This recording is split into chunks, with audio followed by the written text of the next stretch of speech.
thoughtful. He said, I didn't want to be coughing on everyone. And I said, nobody here. You hear plenty of coughing. But no, I'm glad you're back. Yeah, It's fun having you back. you. So I want to make sure today we'll do our regular thing, but I also wanted to send my prayers for the Pope, who's, today in the Bardo. And I happen to believe, you can believe whatever you want, but I'm up here. And I thought he was a beautiful Pope, and that brought in a whole new, fresh way of seeing and hearing and experiencing. And I'm a big fan of popes. Pope John Paul is my favorite, who did Theology of the Body, which is one of the most exquisite erotic books ever written.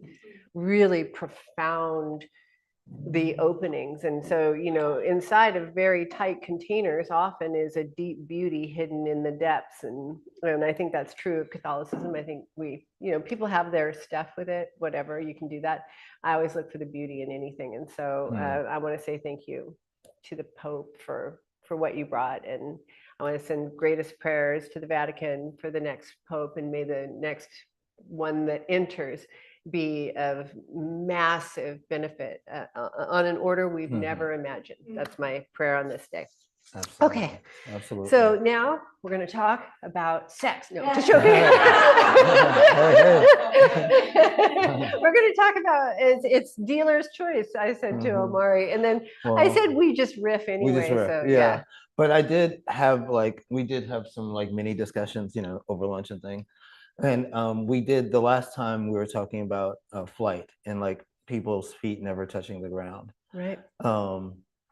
And I think that's maybe you've unwound that before in some of these talks, but this concept of the dakini, right, is really interesting. I mean, I just feel like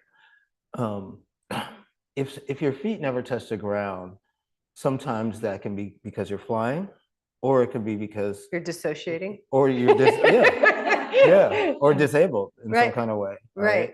Oh, yes. Yeah. And so, I'm rereading this book, obviously, Fierce Invalids Home from Hot Climates. I mean, it's not a deep book. It's a very sort of witty, tongue-in-cheek thing, but it does deal with these interesting concepts of what's true and what's not, right? It's beautiful. But within a deeply sort of spiritual concept. So it frames the Western world as a bunch of sort of anthropologists going out and saying, oh, we're observing all these cultures, and don't they just have these interesting beliefs?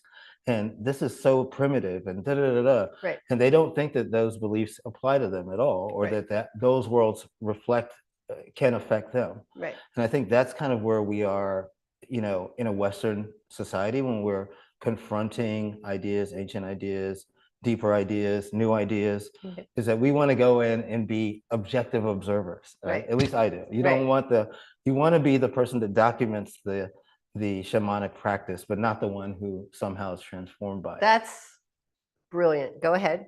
No, and so I think that when you're asked to take flight, you become, you have to essentially suspend belief. That's you can't be objective anymore. You have to commit yourself to defying the laws of gravity or physics or whatever. And what you described, I think, is our addiction to scientism, and not science itself, but to the scientism that actually presupposes an idea and enters with that, and then bashes the world around with scientific method in order to get it to conform to the pre-existing idea. And because I was just thinking about this on the way here. I was thinking about flight, actually, and how profound it is, and why I like it. And why I like it is you can't fake it. That is the best. It's like if you go to Mount Everest, and you can say you're in shape, but you just get to a place, you can't fake it. There's no way that you can fake it. Either you can do it or you can't do it. And so it's the place where all the ways that you fool yourself, all the ways you fool the people around you, you enter into a realm where you aren't fooling anybody. You're either in flight or you're not. It's just that simple. And so then no matter what you've said you've done prior, you get an immediate readout Mhm. in terms of, okay, well, you really don't have sustained practice. Okay, Mhm. you really don't have stability in your practice. You really don't have these things. Oh, these things actually knock you out and make you a fallen bikini. Mm. And so then, but here's what's so great is when you have something that you can't pretend inside of, you can trust the feedback. Mm. And we have, we talk, I think it's um, telling, and I think it's important, and I actually think it's beneficial that, what do they say about this is the era where the truth was no longer, where Mhm. you can't decipher what the truth is. There is nobody Mhm. presenting the truth anymore, and it's Mhm. this this democratized Mhm. version of the truth. Mm. And usually the democratized version falls to the lowest common denominator, like the avatar Mhm. that was created from people's comments, and it was just so sexist, racist, hateful that they Mhm. had to take it off. And Mhm. so that's sort of where we are with the truth, with our idea of what the truth is. So I think we need methods that put us into states where Mhm. it's you against you. Like on Mount Mhm. Everest, it would be you Yes. against you. Yes. And so it's not somebody telling you you're doing it. It's not Mhm. you even able to convince yourself that you're able to do it. Mhm. You are, you aren't. Right. And so I think that's where the biological advantage of truth shines, right? Because you can kind of put any cover over rhetoric. And, Right. even as Kanye said, someone can tell you what you think, Right. right? But Right. if and we discussed some advantages and disadvantages of thinking through your gut, that Right. at a certain level, maybe that can be corrupted too, but it's certainly based on a different set of metrics as Very to good. Yeah, I agree. what what does exist. And so I think truth has a biological advantage in that, if you're in the air and you're not dead 5 seconds later, then you're flying, right? That's Then right. that's true. Right. And so I think using that as a metric for truth in a time where things are somewhat muddied Right. by the weighted average opinions of those in power and those being disempowered by them, Right. then it's very hard to sort of triangulate. And I think a lot of us are working through that. I know I'm working through it as a writer and in the media, because I'm always now conscious of, well, this is what I think happened, Right. right? However, I'm trying to write caveats all the time. Right. However, this or allegedly Yes. that, and by the time you finish that, like you've said So good. nothing. How do you not you how do you not fairness in journalism yourself out of saying anything? And so that, because this is what I find that the people who actually are fair thinkers are just so watered down that they Mhm. aren't saying anything. But it's funny. I always used to Mhm. say the people who should have children don't want children. Mhm. And the people who Mhm. shouldn't are the ones who are like, let's Right. do it. And Right. I feel the same way about journalists. Like Mhm. the journalists who really care about giving a fair 360-degree Mhm. view, at this point, everything's so triggered Mhm. because everything has we're in a connotatively laden reality. Mhm. And so so when you say uh, woke, it has Mhm. a steep connotation Mhm. that people are relating to, not I've or they have like DEI. There's this thing out there that says DEI, people should have to say it, Mhm. diversity, equity, and inclusion, except for there's a place where the connotation can shift for some Mhm. people and not for others, right? Mhm. And so you're having two different arguments. You're having a Mhm. denotative argument and a connotative argument, and the truth shall never be found in there. The same is true Mhm. with pro-choice. Pro-choice is Mhm. another one of those that's so Right. connotatively laden. And Right. so how do you get to the place where you touch an actual truth? Mhm. And so then you have to define what the truth is and what the truth does. Mhm. Like really, what would the truth do? And what's great is, I'll cycle it back, Mhm. because the truth gets you into flight. I always say the Mhm. truth is verbal orgasm. Right. And Right. so the truth, even the most difficult truths, Mhm. should put you on a plane of inspiration. Mhm. It should be a clarifying force that guides you through any kind of fog or confusion. Mhm. And you should be able to feel it when you encounter it. Absolutely. Absolutely. And that's I think that's your feminine side coming up. Oh, You know, oh.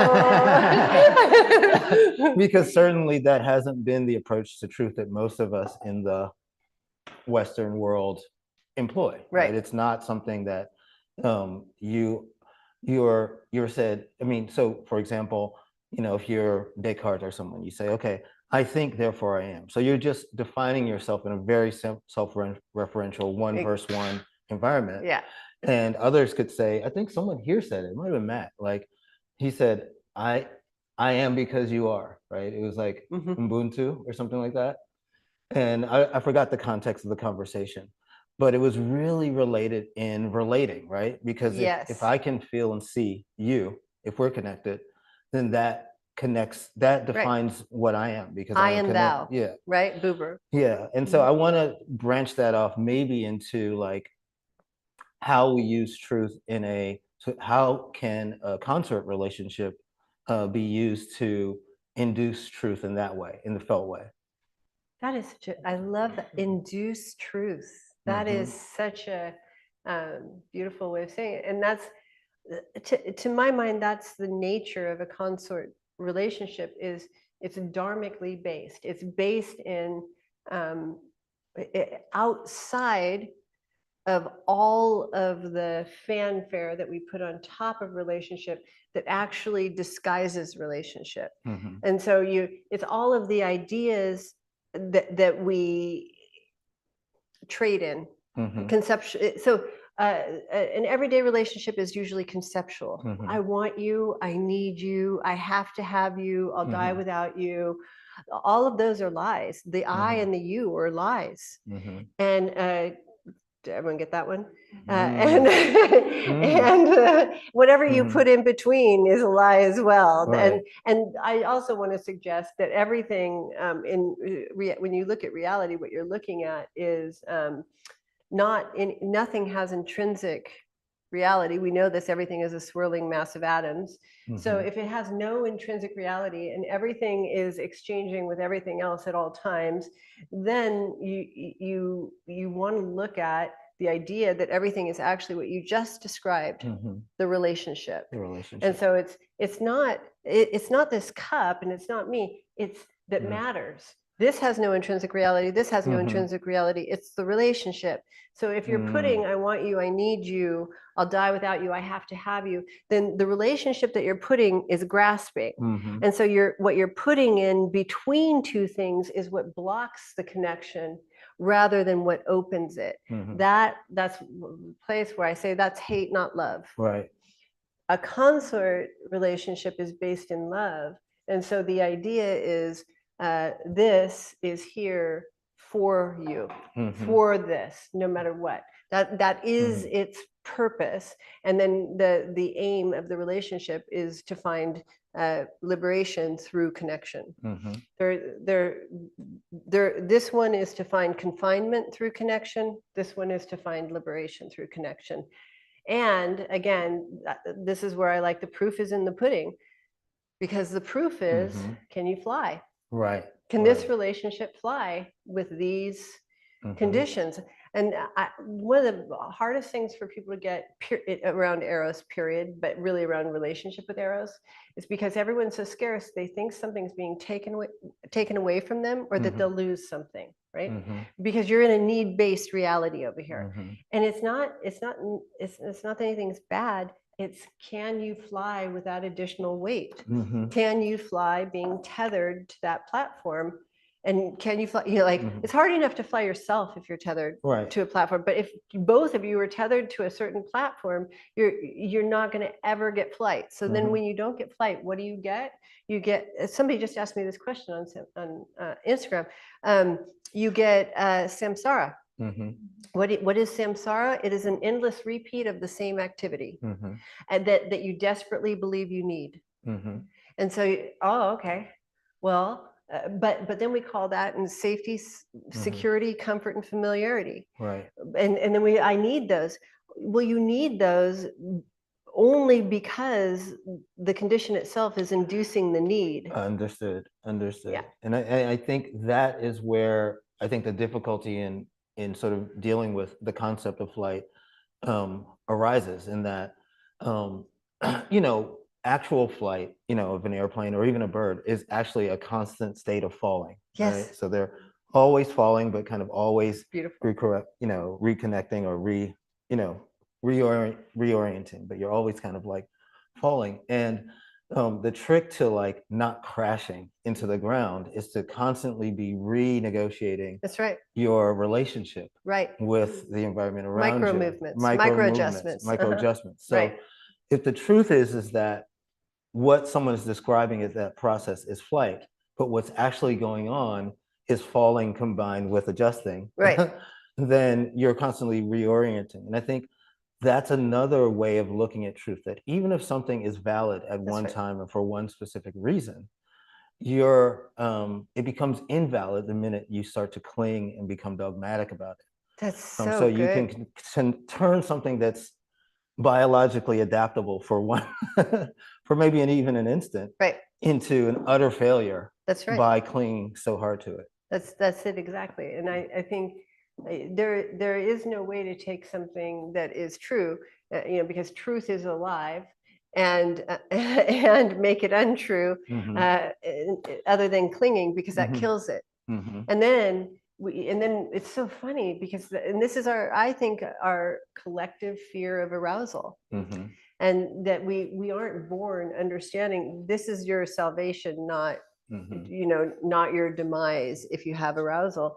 And so what we do is we create relationships that control for arousal Hmm. as much as possible, so we conceal as much as possible, which is a great way to keep arousal low. Hmm. Anything you ever conceal is killing arousal.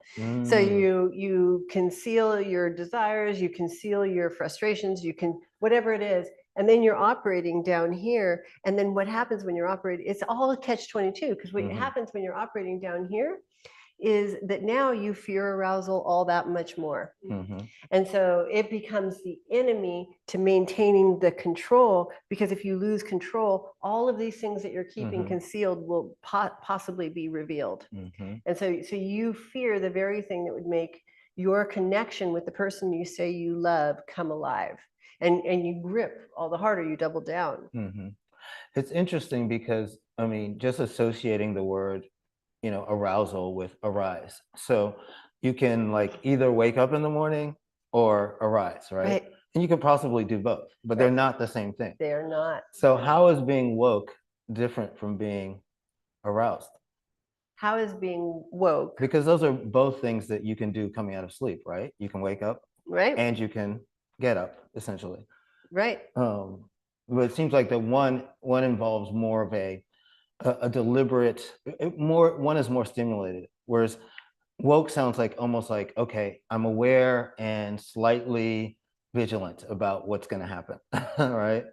Whereas Oh, I aroused see. seems like, okay, I am awake and I'm doing something Right. Well, with my day or I something. think, I mean, so you mean woke in terms of politics, is this right? Just, yeah, Yeah, just, okay. or we could So even just saying woke in terms of rising from, waking up from a deep nap. so woke Mm, as a term, mhm, as a linguist, mhm, woke as a term is one of the finest terms ever mhm, coined. I mean, it is mhm, exquisite because it is it is awake mhm, in the present moment. I mean, it even mhm, makes the word itself moves to the present moment when it's woke, mhm, and then it moves to a colloquial. So mhm, it's not a distant, disembodied version of being mhm. awake. It's awake in the present, right now, as the full human being that I am. That is Absolutely. profound. That Mhm, I love. Then you go up one connotation level. mhm, And so then this is where you start to run into the seed of the issue that could become not as beneficial as it wants to be. mhm, And that is that when you look at the first connotation, and you can tell me if you think I'm inaccurate here, mhm. the first connotation, as far as I can tell, is woke to, and it's woke to some kind of danger. Yes, that's what I'm saying. So you're slightly vigilant, at least aware that something could possibly, or R- maybe you're even assuming that the wool has been pulled over your eyes and That's now it. you're, You're out of flight yeah, already, right. because flight happens. uh, from the what's called Vajra pride in Buddhism, but it happens from your unlimited potential, from the recognition that you have unlimited potential, and that you will keep your single-minded focus on that, and that keeping your focus on that, that will begin to dispel all of the corollary issues and give you the power to subdue them because you'll be in flight above them.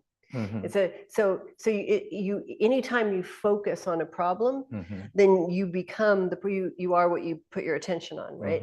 So that was the slight twist that was disappointing for me, because that's where I talked to you about, is his name Traben Shorters? Yes. Yeah. Yes.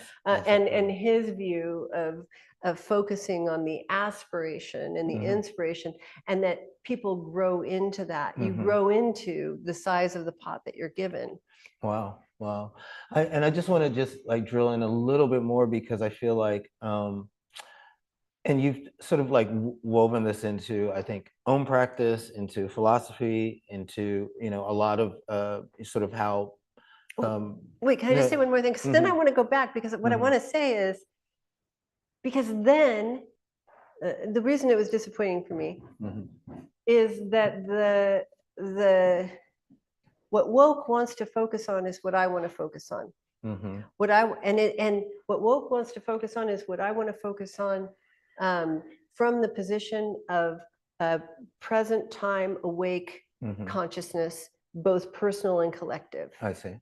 The only thing I want removed is the vigilance. There is no doubt in my mind that it is the what should be the focus of the day. I understood. Yeah. Okay, I think that's beautifully stated. I think, yeah, very clearly stated. So it would seem to me if that arousal sort of obviates the need for focus, in the sense that, like, okay, if I'm meditating, right, and I'm saying, okay, I want to be aware, I want to be conscious, I want to be, then all these kind of thoughts start to flood in. I mean, you're expert meditator. I'm very new at it. Nobody's an expert meditator. Right, I won that competition. No. Right, I meant the meditation competition. I can tell. But it seems that requires some effort, like to focus on staying aware. Whereas I think where you're putting in arousal as this technology is that it sort of obviates the need for constant focus. Am I wrong about that? Or I'm just trying to really how do you understand what I'm talking about? I'm reading some of it, I meet him in so many arenas, and I'm surprised. But this one too.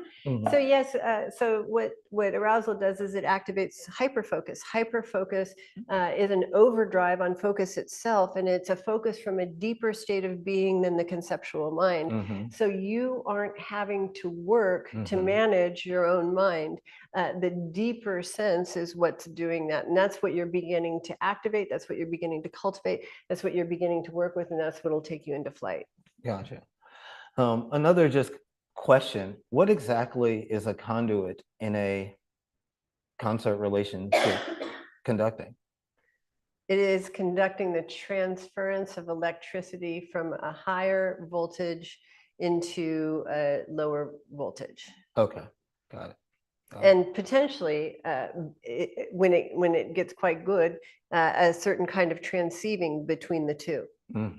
Got it. So it has also somewhat of a well, it's a transmission, but it can include a translation of some sort. Yeah, I think of it as one of the transformers. Oh, transformer. That goes from, like, when you go to Europe and you have the plug, that's really, if it does it well, that's what it'll do. Okay.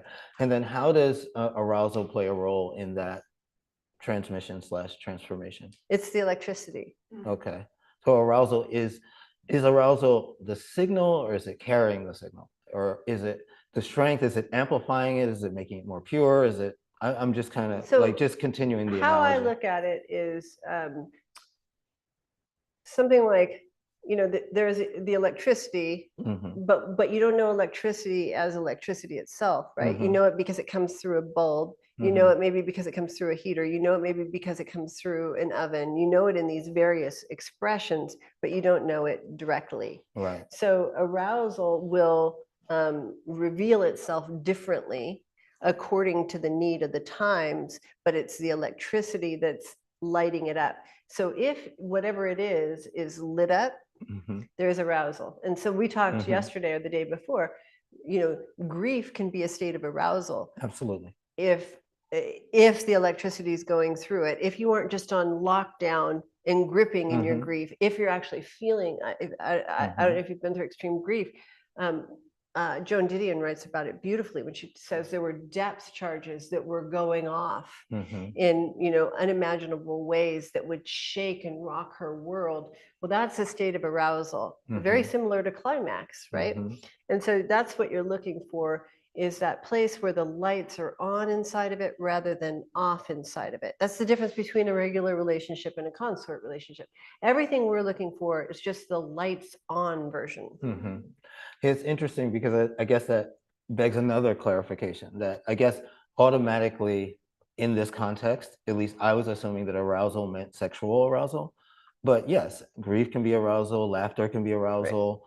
There are a lot of states of arousal that a human being can experience. But all arousal is sexual. Mm. Now, all arousal is based in sexual energies, but it may be expressing through different centers. So, Mhm. for example, that's what I mean. So it's the activation of sexual energies that would then light up the grief center, Mhm. that would then light up the intellectual center. Mhm. So arousal through the intellectual center is genius. Mhm. Or creativity with arousal, it's the difference between, that Mhm. type of art that transcends time and space and transports us into other worlds, and 5 steps to a happier marriage. Right, So, right, it's like right. it's the same Mhm. activity. It's the Mhm. exact same activity. Mhm. One is lit up and one isn't, and that's the Mhm. only thing I'm interested in. I don't Mhm. have any prescription or any I don't have any dogma. Mhm. I just suggest that everything is better lit up. Okay. Okay. Yeah. Okay. No problem. You were, I guess, being careful about being dogmatic, but I don't think you come across that way. I think, Oh, no, you're, I'm not careful yeah, about it. No, no, no. yeah. People think I'm Uh, dogmatic no matter what I say. Just I say mhm. sex, and they're like, "She's dogmatic Right. Right. and a whore." So Right. Right. Right. I don't Right. listen. Right. Well, I also think that you're saying, look, this is a way that I have explored and that offers these things. And I'm Right. not saying it's the only way that ever was or could But it's be. the best way. Well, I okay. am Well, then saying you're that. saying it's the best way. Yeah. Okay. I mean, Mhm. but I'm Mhm. saying that even I'm interested Mhm. in lit up Christianity. I'm interested in lit up Islam. Mhm. These things do exist, Mhm. and but we take the form, the Mhm. dead form, and we relate to that. We get mad at it or we Mhm. love it. We have all these relationships, but the lit up form is universal, and you have access to the Mhm. eternal through it, no matter what it is. Right. So of course it's the best. I mean, Right. Right. it's Being lit up whatever is better it's than being, yeah, it's what okay. everyone's offering. Right. It's not what everyone Mhm. delivers on. Right. So it's like this novel philosophy of positive wokeness that you've um, ingeniously created. And I'm just using that kind of tongue in cheek because I think you are talking about um, this I want internal, lit up yeah, woke. lit up woke, right? Yeah. So, but without the feelings of fear of being dragged down into this sort of like, or corrupted by trauma or whatever, I want it the right. I want it. whether the presumption in woke is that something's out to get you, That's right. And right? I Right. want it organized around your potential. Mm-hmm. And you'll have, Mm-hmm. and I want it not, it's like, it's not for an ethical reason. It's not, Mm-hmm. it's because I want results. Mm-hmm. And that's the only way you're going to get results. Otherwise, if you're always in freedom from, Mm-hmm. only have one wing and you're always going in circles. Got it. And that's where you end up in a lot of dialogue and nothing that changes action. The key action would be to change hearts and minds.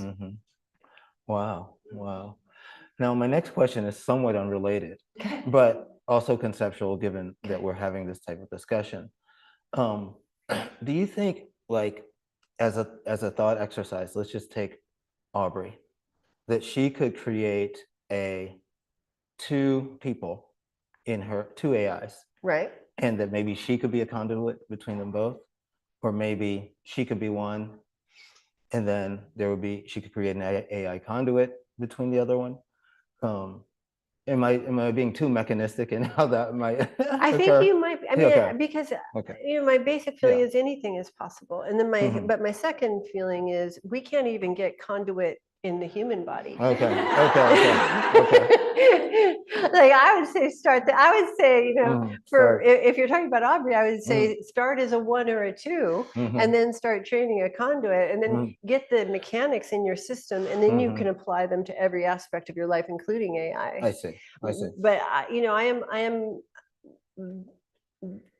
very dogmatic about it. I knew it. I do have the sense that everything should be practically and experientially understood in a way that goes beyond conception in the body. And then what happens is you can scale that information, the new kind of felt sense of understanding that you have. There's this we talk about Miss Millie Antilles. I'm not sure if I've ever talked to you about it. We'll have somebody explain it soon, but there are these types of games. What are they called?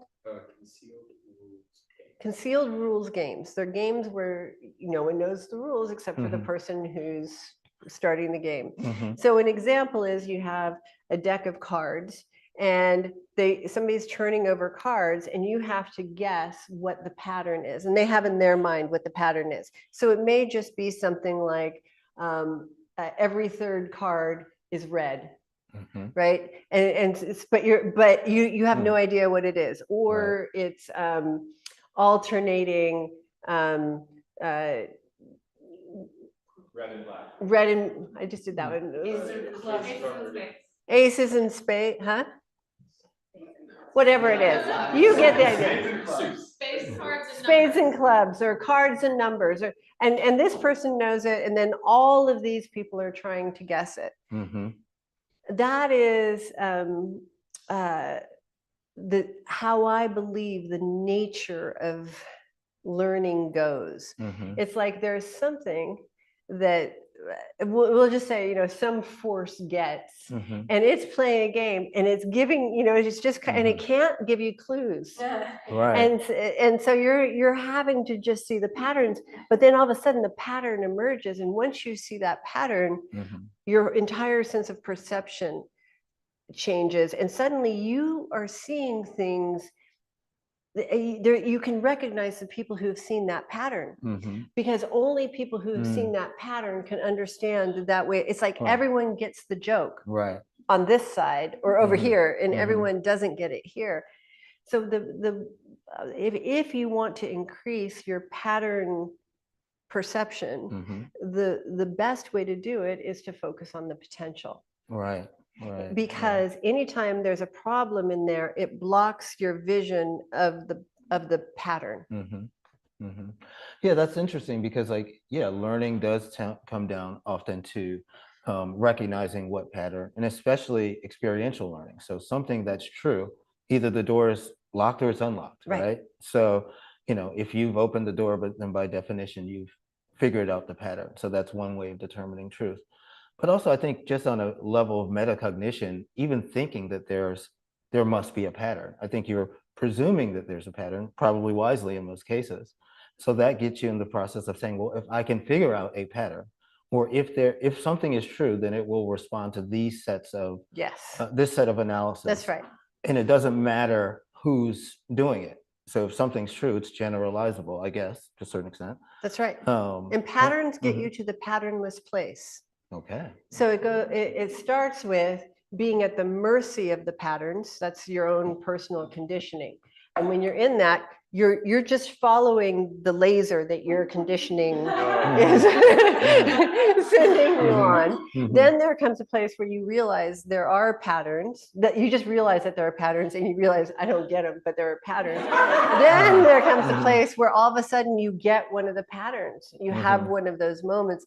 And then this is my desire. So yesterday I was talking to the guys, and one of the questions was, you know, basically women are so tricky. How do you not get frustrated? Oh, yeah. And what I was saying is you turn this level of pattern recognition into what turns you on. Because once you uncover a pattern, it is so deeply gratifying, so much more gratifying than the best sex. It is so good that you don't mind scrambling of patterns because you're going to be looking for it. That becomes the game. Then once you really turn on to patterns, at the end of understanding each pattern, that synthesis moment, it's that flash of insight, that's something beyond the pattern itself. Right. That is your wisdom. That's how you get wisdom. And so in Buddhism, you're looking for karmic patterns, but we'll just use normal everyday thing. So then you get enough of those synthesis points. Then what's so cool is you figured out so many patterns, or you've recognized, you can't figure it out. It reveals itself to you like a koan. You get enough synthesis points, you put those together, and they bring you really into the patternless place. And then you can totally turn your mind off, and all of those synthesis points, that felt sense is what can navigate that new terrain. Understood. So what's the motivation for someone even taking the time to recognize a pattern and try to? Because you're in hell. Okay, that's what I was asking. So are you trying to get out of something or get into something? Well, I think we're moved by inspiration or desperation. Right. I happen to have been born where I'm moved by inspiration more, but most of the population is moved by desperation, and they don't move until they're in extreme desperation. Like that's the definition of insanity, right? You keep doing the same thing, expecting different results. So that's what samsara is. You keep going on the same circle. Oh, this isn't working. Oh, wait, I can inject a little bit of hope and have it work again. And, it's like, okay, okay. So inspiration or desperation. And then because very few people change by volition. Very few people say, I see a possibility, I'm going in that direction. Usually it's, I'm so deeply tortured that I'm willing to try something new. Right. That's how addicted to security and fixation we are. Right. That we even would love to be secure in misery rather than, and I definitely see that happening. I mean, I was on the bus this morning, and it was like samsara. I mean, I was on the bus, and then I got on the subway, and everyone's going to work. It's interesting. Neither me nor anyone else thinks they're in the rat race. They're like, oh, look at all those people in the rat race. Right. You're walking along with them.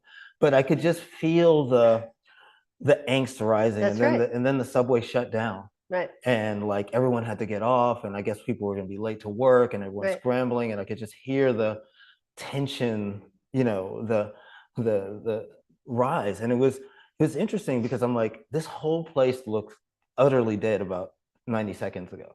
Now everyone's revolutionary. This is so good.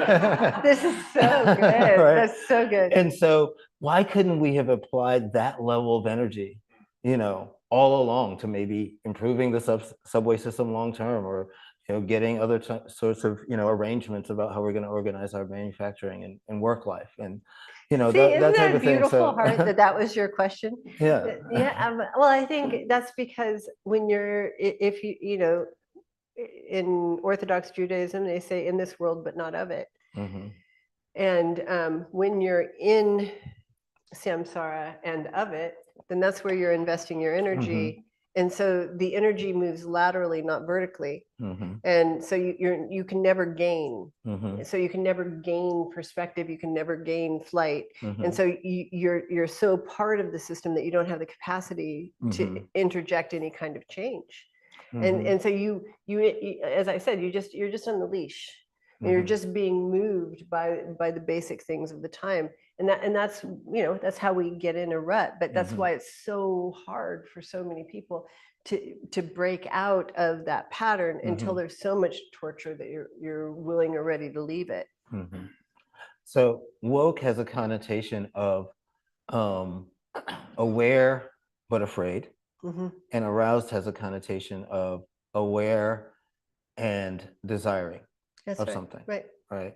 And so those two, although both are forms of energy, I think you're saying that the latter is the more useful one, but also harder to, or at least less relied upon.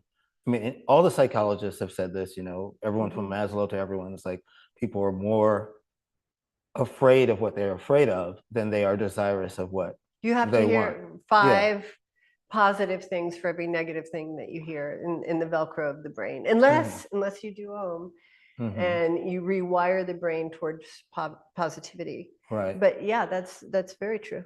And Okay. and so then you have this. But if you think about it, you've done yoga Yeah.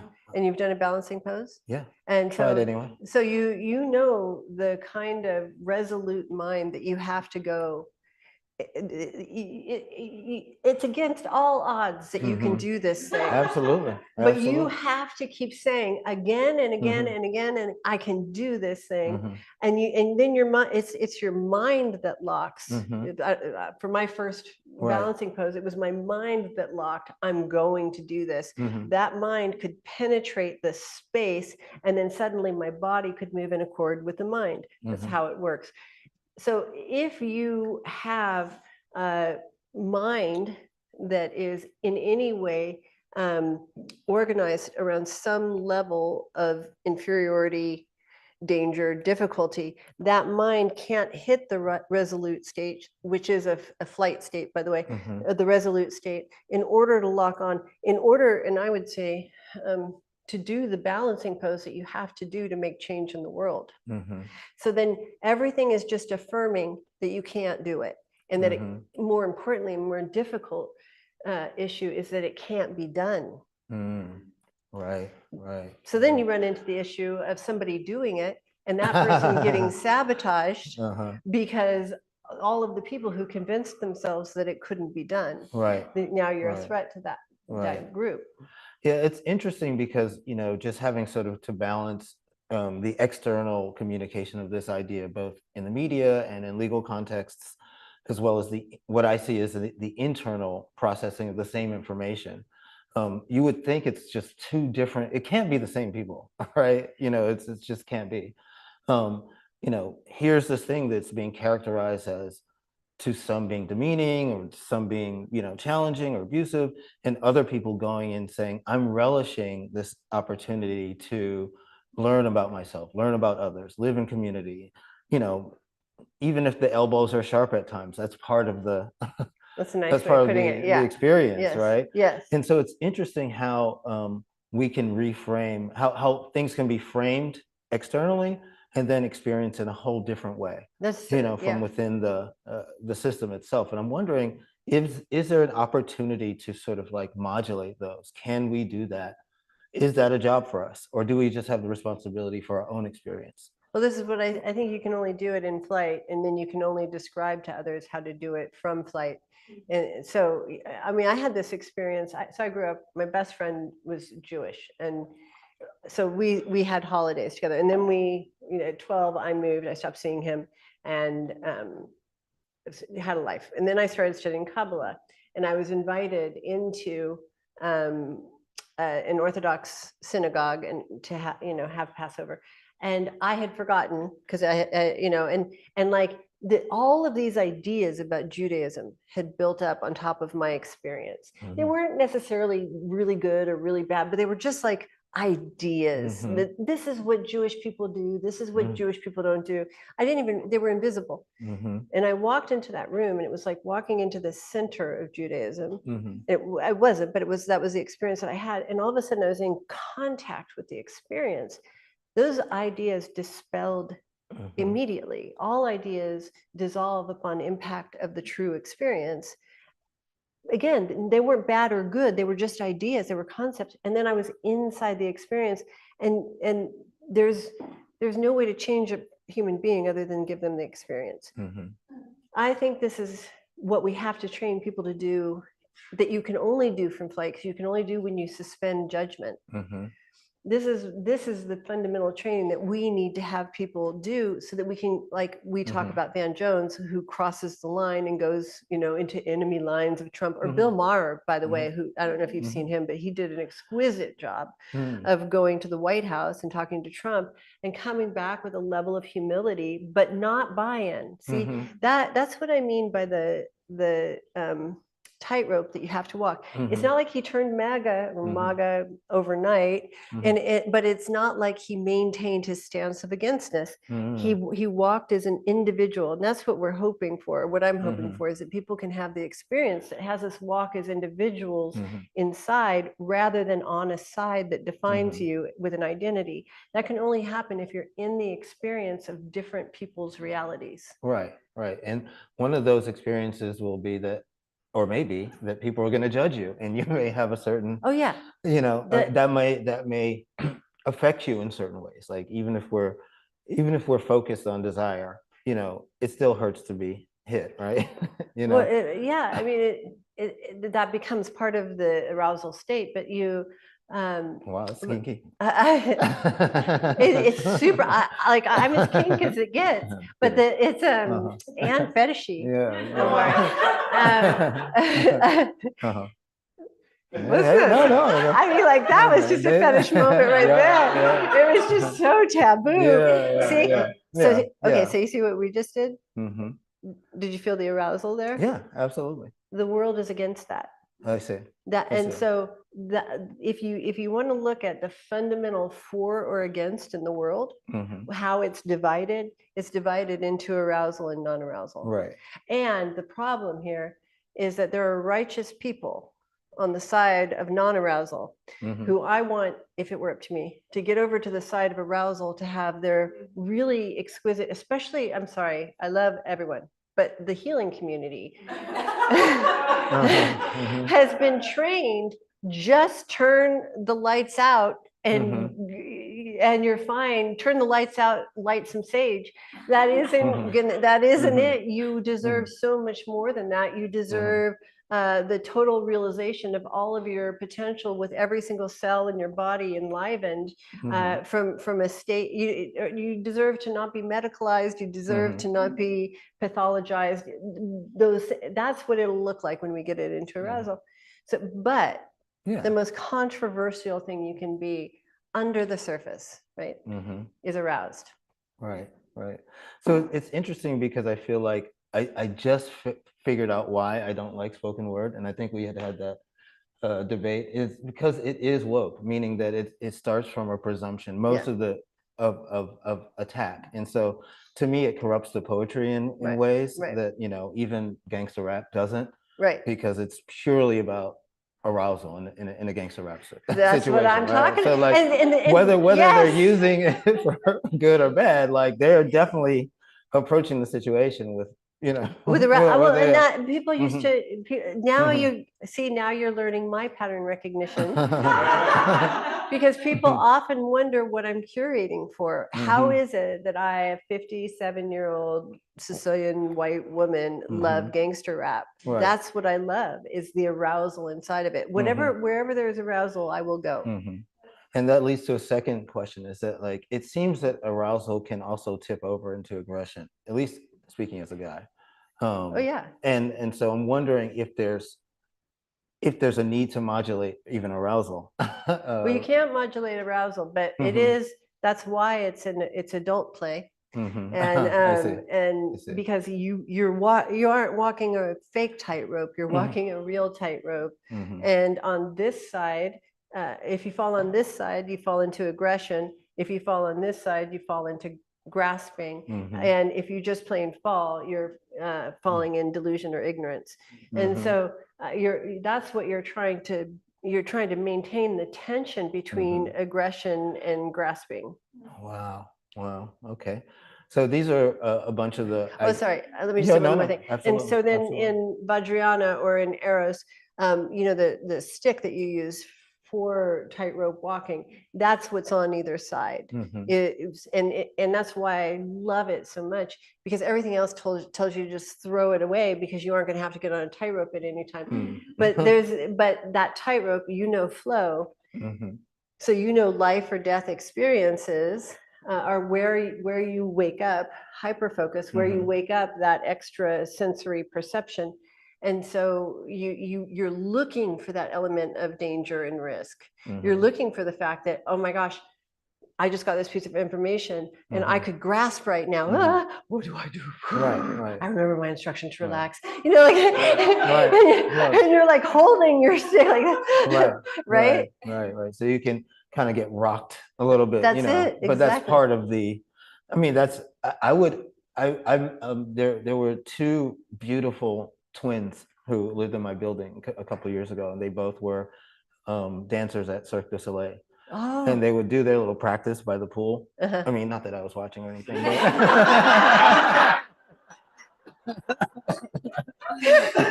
But one day I got to know them. I was talking to them, and they were talking about like, yeah, we're always doing these balancing things because and to me, I could just feel the joy That's it. coming off of them of this, because they do play kind of a dangerous game. That's it. They were practicing on the ground, but I think they live in the air basically. That's it. So when you watch them, you know how they're alive in that state, but you know how it's contagious. How? Well, you're watching them. Yeah, I'm watching them. Yeah, you're watching them. Are you more alive when you're watching Pete Hedgeseth or or the two twins? Or the two twins? That's not fair. Give me the tightrope. But what I'm saying is when we witness somebody in that kind of state of arousal, it's contagious. And if you have secrets, if you have things that you want to keep locked down, if you have control, that's going to be threatening. If you have a desire to fly, if you're living from an aspirational mind, then that's going to inspire you. Same exact energy. Okay. Well, thanks so much for being willing to go down the road that you already brought people down. Answer some of the basic, questions that I had. But I mean, was there any sort of overarching, message that you wanted to impart? Yes. This is my message that I want. The hostage video. I have been waiting for this opportunity and this time. And my message is that it was recently Omari's birthday. Oh, God. So my first message is, I love you, Omari. Thank you. I am so grateful. You're in my life and our lives. They're infinite. Stop it. Good. Our world is infinite. Our immediate and bigger world is infinitely better for having you in it. Thank you. Then my second message is, happy birthday to you. Happy birthday to you. Happy birthday, dear Omari. Happy birthday to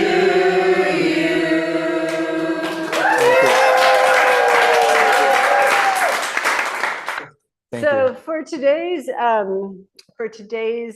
what are they called? Excuse me, for today's reflections, I would love to donate my any reflections about me over to Omari. And if you just feel like you have to give me a reflection, you can write it. But, so I would love some birthday reflections for Omari. Go ahead and raise your hands. We have Leah. We'll start with you.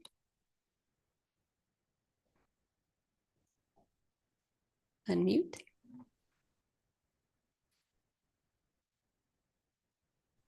Okay, thank you. She's had it, man.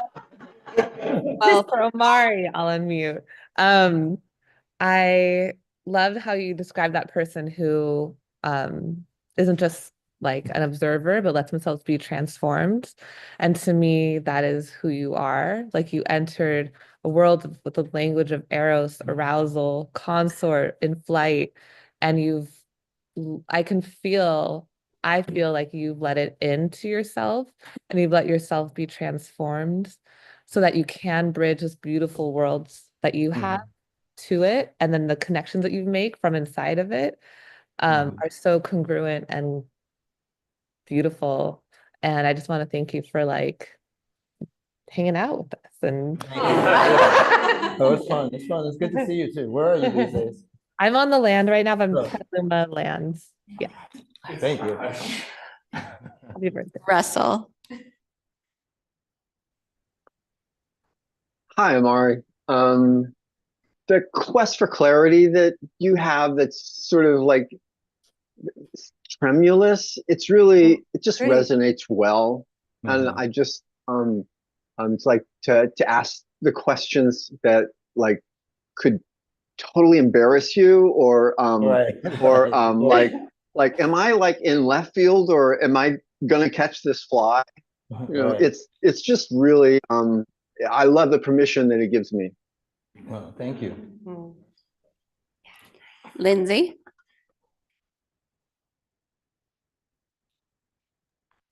Happy birthday, friend. Thank you. Thank you. Thank you for the wonderful gift. I mean, Leah kind of mentioned this, but your ability to be like moved within such an intellectual, I think most people who are as intellectual and proficient in the world of abstract concept as you are not are like aren't moved and changed in the same way. And you always have the most amazing anecdote, I think, to map to any idea. Yes. Right. Uh, Mhm. that story of like how birds actually fly was incredible. Um, yeah, and jumping into a topic with you is just wild fun. So thank you. Thank Imagine sex with him.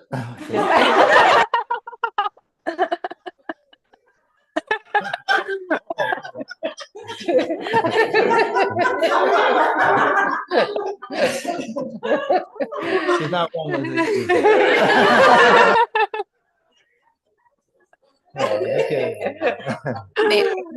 We'll go to Nancy. Hi, Omari. Hi, Nancy. Oh, hi.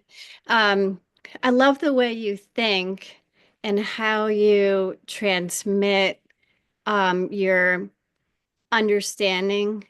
It's like you have a way of connecting and hearing that I think is really unusual. And when you do it, it's like I can understand more while you're asking your questions and like something happens. It's like there's a transformation in the way that you interact. And I remember when I first met you, it's like how you connected with me had like it's like I remembered like till now, till this moment. It's like I know, it's like I feel like you know me by how you connected with me in the beginning. Oh, thank you so Happy much. I birthday. remember it well too. Yeah, thank you. Put her on your Mhm. reference Yeah. letters. Will do. The rest of us are too cheeky. Ileana. Hello. How are you? This is so amazing. I've been listening to your talk since a couple of days now. Thank you for answering my Instagram messages. I wanted to share something because I have a lot of ideas, but I'm just gonna say one of them. Which I mentioned to you in direct message, which is that I have felt with the reading that I've done in these days and listening to you that this huge resonance of understanding from a different language, because you use a different language than the one I have come to use. But when you acquire, or when you confront a truth that is also your own from your understanding, and I have come into arousal all of these days, because my body has it has felt like very what's the word, like everything is just trying to expand, and I feel it Yes. everywhere. And I had like this search upon awakening 5 years ago that, oh, no wonder I was feeling like I didn't belong all my life, and then something shifted, like my whole world collapsed. And Yes. that provoked a sort of, holy shit, who was making my decisions for me? Like what happened? I sort of left and checked out somewhere along my life, and then I must have left somebody in charge without no instructions. And that person just said, okay, let's get this girl a career and a husband and and two children while we're at it. And then I woke up and it's like, what the fuck did you do? Yeah. And it's not funny. You're speaking our language. That's why everyone's laughing. Exactly. That's what happens, because I live in Venezuela. Here it's very, there's only certain roles that are allowed. And as I begin to understand and search, and yes, Betty Friedman, when I read that first page of the feminine mystic, like, oh my God, I know what she's talking about. And then I started like searching, and then I went, even to Mary Magdalene and Lilith and a whole bunch of other books, and the women that runs with wolves, and then to understand that someone is speaking what you understand, but it's not in a book, and she has another way to tell it. It has been amazing. I studied under the Zero to Dangerous program with Stephen Kotler, and I could see certain similarities that you're talking about. And I just picked my performance, my way into, feeling better. And now it's like, holy shit, now this is something else. I am a sexual abused child, and that notion of sexuality, one day I was like, I've been doing this wrong. I have been not honoring this practice. And then one day a person appeared, which I think might be a concert. Yesterday I asked, can baby marry me? And they were like, okay. I'm not out, because I didn't have a name. I don't have a name for it. But then I would tell them, I think this is like a healing relationship. Right. And it's nothing, there are no rules, but then we just keep coming together. That's right. And there's this notion that we've known each other, and all of this stuff just keeps coming out. That's right. Including my wrongful notion of what sex is. And now it's like, That's oh my right. God, this is sacred. I can't keep on going in this place. And I feel extremely aroused to say, like, oh my God, this woman, that's why I told you in Instagram, you are on fire. You have me on fire. And thank you. Wow. No, it's not funny. I like it. What you're hearing is delight. There's delight over here. And what you're Yes, saying. do you know why? Because that little voice that just speaks, and it's like, okay, I'm trying to understand you. And being a very fiery woman was never really accepted, especially since how men would just take We since know. I was a child. We know. And so it's like, I can be a whore. Like I can feel and feeling like really good at it. Our contribution to the world.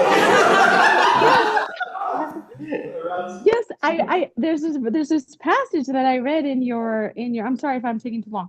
In the sutra in your first book that I bought, is like, women should tap into non-monogamy and men should tap into monogamy. And I was like, oh my God, that the way that you explained it makes so much sense because there's so much shame in it. And then at one point, when I got divorced my first time, second time now, I actually made a calculation of like how many men would be available for me.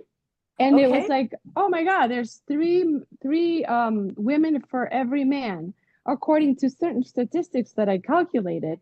And then it's like, we need to learn how to share. That's And what the I'm talking obstacle- about. Yeah. Language. And so my thought was like, how do I convince women to share? Like, if you don't like your husband, just maybe I'll like him. You know, and 'cause yeah, so it's a lot. It is funny, but it is it's hard. It's really nice to know that in this lonely path there are people that understand you, even if it starts to get really tiny. So thank you. Thank you. So I'm just going to say one thing to you really quickly, and that's that a while back, I have a Drupon. He triggered the karma that it would be that we would send out a signal and we would find ours. And okay, yeah, that's great. Send out the signal, trigger it, whatever. And then you're here, and it's like, okay, that worked. There's no doubt. Wonderful to see. I got the signal. Thank you. And we'll wrap up today with Matthias. Matthias. Hey, Nicole. Hey, Omari. Wow, this has been juicy. And Nicole, when you said, okay, all your reflections to Omari, I'm like, oh shit, she's keeping me on my toes. So, welcome to the consort relationship.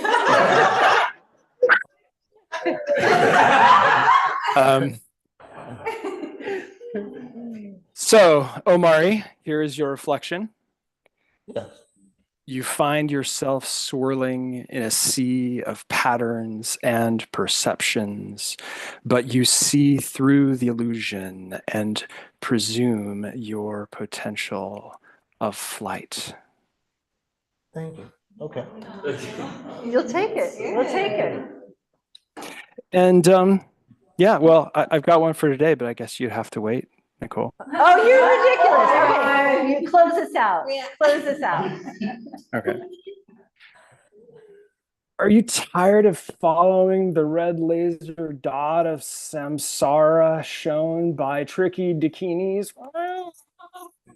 while scoffing at the other cats, chasing rats, chasing cheese? It's time to leave the subway and presume your potential of flight.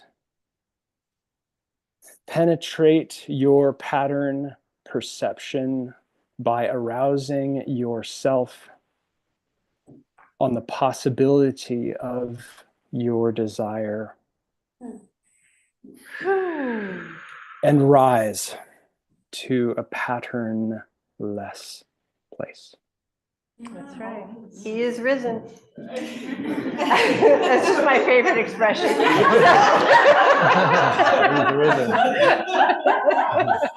Okay. So Thank you. great fun. Thank you.